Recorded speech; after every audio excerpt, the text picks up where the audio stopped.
الرجيم أما بعد أعوذ بالله من الشيطان الرجيم بسم الله الرحمن الرحيم يا أيها الذين آمنوا كتب عليكم الصيام كما كتب على الذين من قبلكم لعلكم تتقون صدق الله مولانا العظيم বাংলাদেশ কোরআন প্রশিক্ষণ কেন্দ্র কুয়েত সালমি অঞ্চলের সাল্লাম শাখা কর্তৃক আয়োজিত আজকের বাজজুমার আলোচনা সভা সম্মানিত মুসলিয়ান ইকরাম আসসালামু আলাইকুম রহমতুল্লাহি ওয়া বারাকাতুহু। আল্লাহ রাব্বুল আলামিনের দরবারে লাখো কোটি শুকরিয়া যে রাব্বুল আলামিন আমাদের বিভিন্ন ব্যস্ততার মধ্যে থেকেও কিছু ভাইকে জুমার নামাজখানা আদায় করার পরে পৃথিবীর ভিতরে শ্রেষ্ঠতম জায়গা মসজিদে এবং পৃথিবীর ভিতরে শ্রেষ্ঠতম কিতাব কালামুল্লাহ শরীফ থেকে কিছু কথা শোনার জন্য এখানে বসে দিয়েছেন জন্য আদায় করি আলহামদুলিল্লাহ। আল্লাহ রাব্বুল আলামিন বলেন লাইন শাকারতুম লাযিদান্নাকুম ওয়া লাইন কাফারতুম ইন্না আযাবি লাশাদীদ। বান্দা যত শুকরিয়া আদায় করে আল্লাহ রাব্বুল আলামিন নিয়ামত বাড়ায় দেয় সুবহানাল্লাহ। যারা না শুকরিয়া আদায় করে নিয়ামত কমে দেয় তাদের প্রতি গজব। হ্যাঁ, আল্লাহ রাব্বুল আলামিন আমাদের সকলকে নিয়ামতের শুকরিয়া আদায় করার তৌফিক দান করুন। আল্লাহ রাব্বুল আলামিন আমাদের এই আশা ভরসাকে কবুল মঞ্জুর করুন। কাল কিয়ামতের ময়দানে যদি আমাদের ভালো কোনো কাজ না থাকে আল্লাহ রাব্বুল আলামিন যেন আমাদের এই বৈঠকটিকে কবুল মঞ্জুর করুন।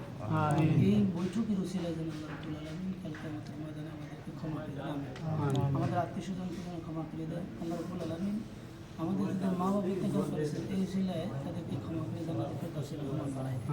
আর যাদের মা বাবা পৃথিবীতে বেঁচে আছেন আমাদের ফ্যামিলি বাচ্চার আত্মীয়স্বজন সকলকে আল্লাহ রাব্বুল আলামিন সুস্থ রাখুন ইমানের সহিত।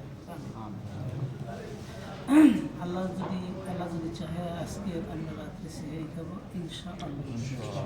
তো যে কোনো কাজ করার আগে কিন্তু আমরা প্রস্তুতি গ্রহণ করি না, কিন্তু আমরা রমজানের আমরা তো স্বাগতম জানাইতে হবে যে আমরা পরিকল্পনা থাকতে হবে। মুমিন মানুষ পরিকল্পনা ছাড়া কোনো কাজ করে না। পরিকল্পনা ছাড়া কাজ করলে সেই কাজ যত টাকা ভালো হয় তার সেই পরিকল্পনা মাফিক করলে তার সাথে অনেক বেশি ভালো হয়। কথাটা ক্লিয়ার কিনা? আর মুমিনারা হচ্ছে হিসাব নিকাশ করে কাজ করে, এটা হচ্ছে মুমিনের দায়িত্ব। হিসাব ছাড়া কাজ করবে না। অনেকে মনে করেন জাকাত দেয় বেহিসাবে দিলে চলবে, আপনার সূক্ষ্ম করে হিসাব আপনি বেশি দেবেন ঠিক আছে, কিন্তু আপনি মনে করবেন আমি আনুমানিক ধারণা করে দেবো, এটা হবে না। এই জন্য মুমিনেরা বুঝে শুনে কাজ করতে হবে। তো আমাদের রমজান মাস আসছে, এই রমজান মাসে আমরা একটা নফল ইবাদত একটা ফরজের শব্দ হলো সুবহানাল্লাহ। কি আপনার অন্য মাসে 1 কোটি নফল বা সুন্নত যদি আমল করেন তাহলে একটা ফরজের সমতুল্য হবে না।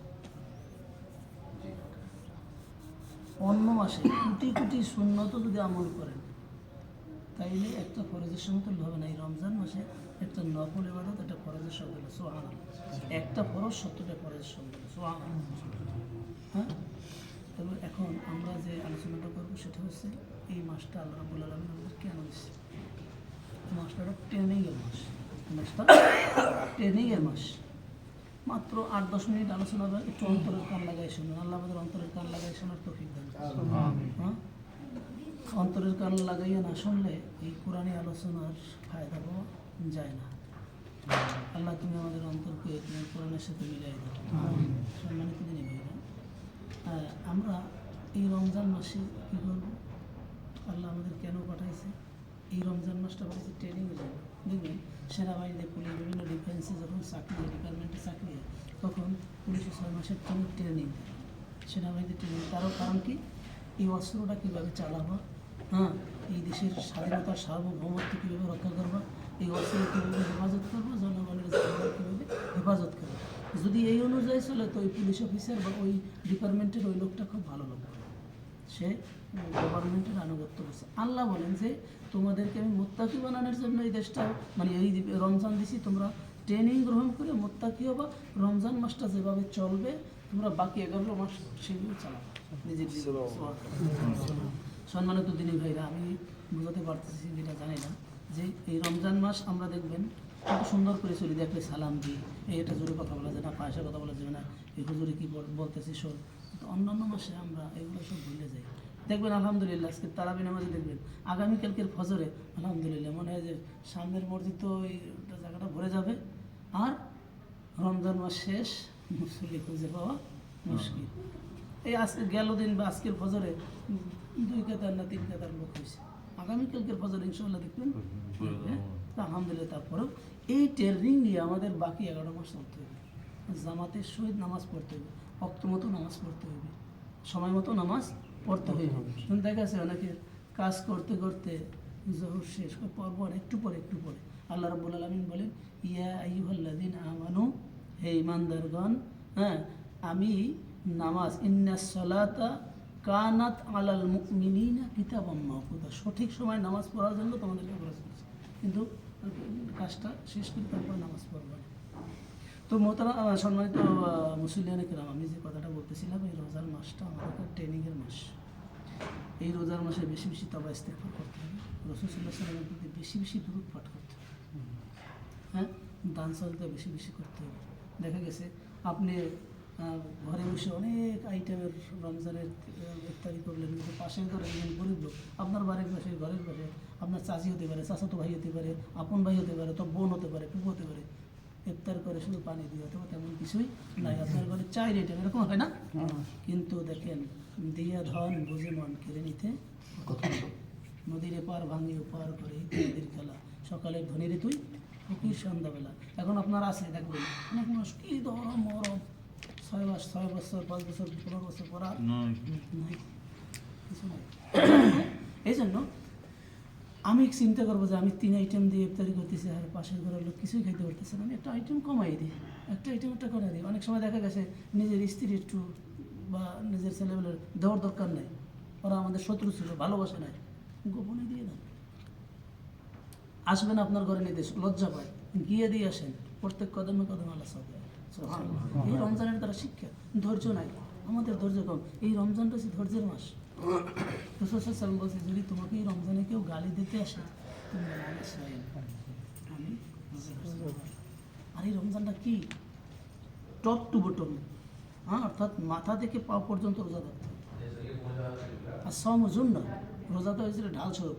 রোজা ঢালটা থাকলে যেভাবে অস্ত্রের আঘাত আসে না আমার দিকে, রোজা রাখলে যেন কোনো পাপ পাপাচার অন্য অত্যাচার আমার দ্বারা না সংগঠিত হয়।